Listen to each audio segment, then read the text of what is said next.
name is Gregory Mingo. 67, going on 68 years old.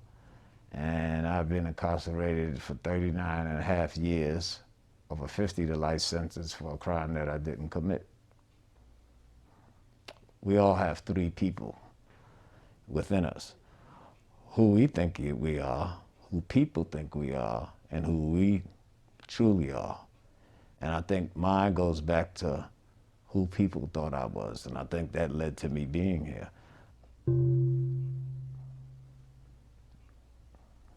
But to spend most of your life in here for something you didn't do, it's hard to swallow. It really is. By maintaining my innocence, you know, it possibly lessens my chances. But at the same time, I have to be true to who I am, you know, because if I go and I admit I did something, I'd be lying to everybody else. And I'd be lying to myself first and foremost, and lying to everybody else. So do they want me to come in there and lie to them and accept that? Because, you know, I just can't see myself doing it. If I have to spend the rest of my life in prison and die in here, then that's what it'll probably have to be. Because I can't, my values won't let me admit to something that I didn't do. And as hard as that might be on me, as hard as that might be on my chances of getting clemency or anything else, then I'm gonna have to live with that choice. And, you know, I can live with that. But I think that, or I can die with it. It's a chance I'm willing to take. Because if I go in there and say anything other than the truth, then I'm lying to myself and everybody else, you know, and I'm not honoring my life, I'm not honoring my mother's life, and anybody who loves and cares about me, I'm not honoring their life.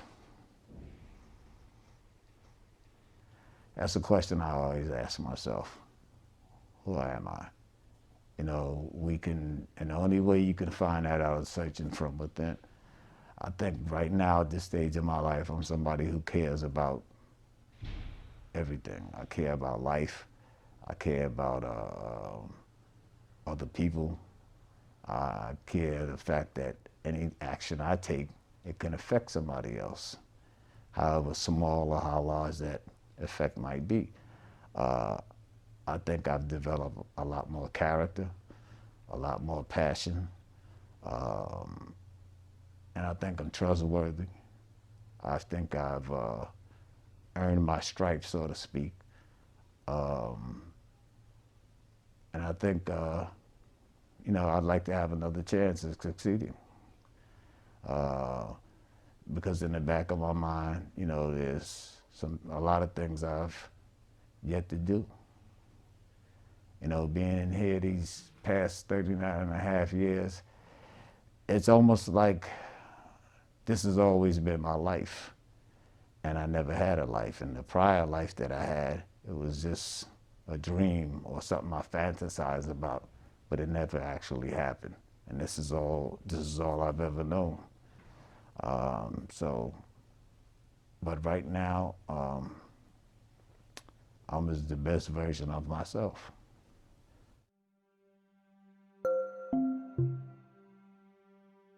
Somebody that they think I'm their father or their uncle or their grandfather, because they call me all of that. Uncle Mingo, you know, Pop, that's my grandfather, you know, all those things. So, you know, when somebody says these kind of things, attributes these kind of titles to you, you know, it has significance. And it shows that people respect you in a way that maybe you didn't even realize. I think the only question to be answered is, did I make a difference in other people's lives? Regardless of who those people are, whether it's your family, your friends, or strangers. Because at the end of the day, all the things that we look for in life, the things we try to acquire, the material things, at the end of the day, it's not going to really matter. And I think making a difference in other people's lives is a bigger thing, and that matters. Rather than helping people, a lot of people individually, if I taught people the law that I learned, I could help more people. Because a lot of times, people want to learn things, but they just don't have the desire or take the time to do it. And if I could teach them how to understand and learn the law, then it could benefit them, and I could have a broader impact.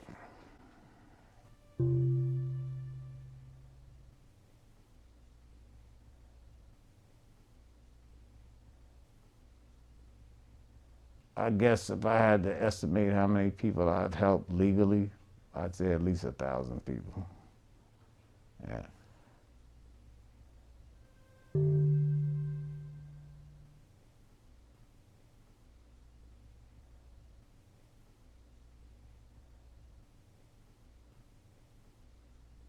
You know, there's a guy's case. It might be a child custody issue, a visitation issue.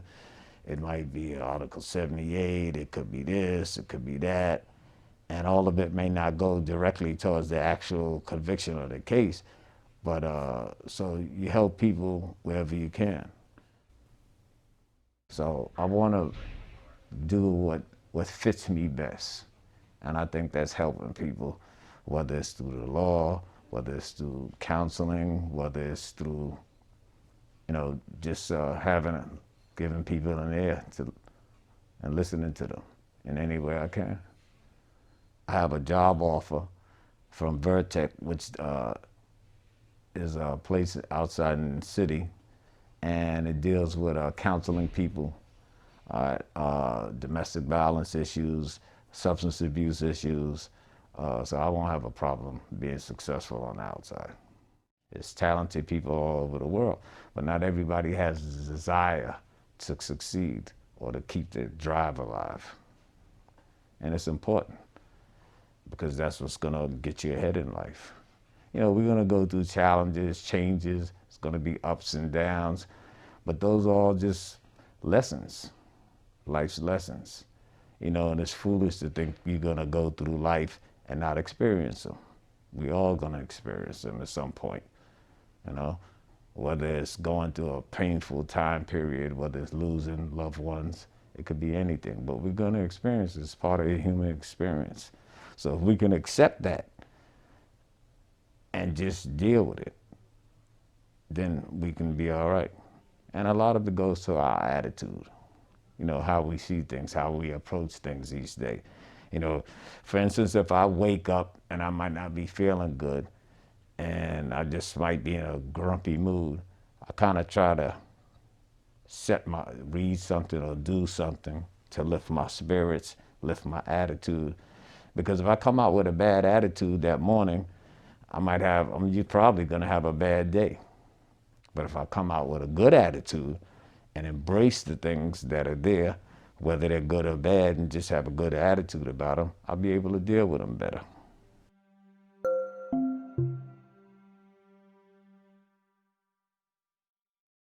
I remember reading a poem one time that was kind of inspiring, and I believe it went, if I could help somebody as I go along, if I could help somebody with a word or a song, if I could help somebody show them that they're traveling wrong, then my living will not be in vain.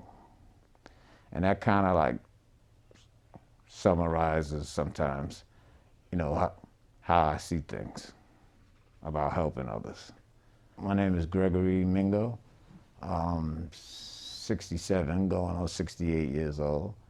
And I've been incarcerated for 39 and a half years, over 50 to life sentence for a crime that I didn't commit. I'm thanking y'all because y'all came up here, y'all took the time to come up here, took the time to put this together, so I'm the one that should be thanking y'all.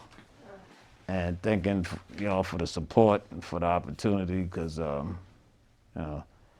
this is the first time in all these years I've had an opportunity to have some support, to have somebody, a group of people who putting forth the effort to really, try to give me some help. And I've needed it for a long time, and it's hard to get it from in here. So I appreciate each and every one of you for your efforts, sincerely.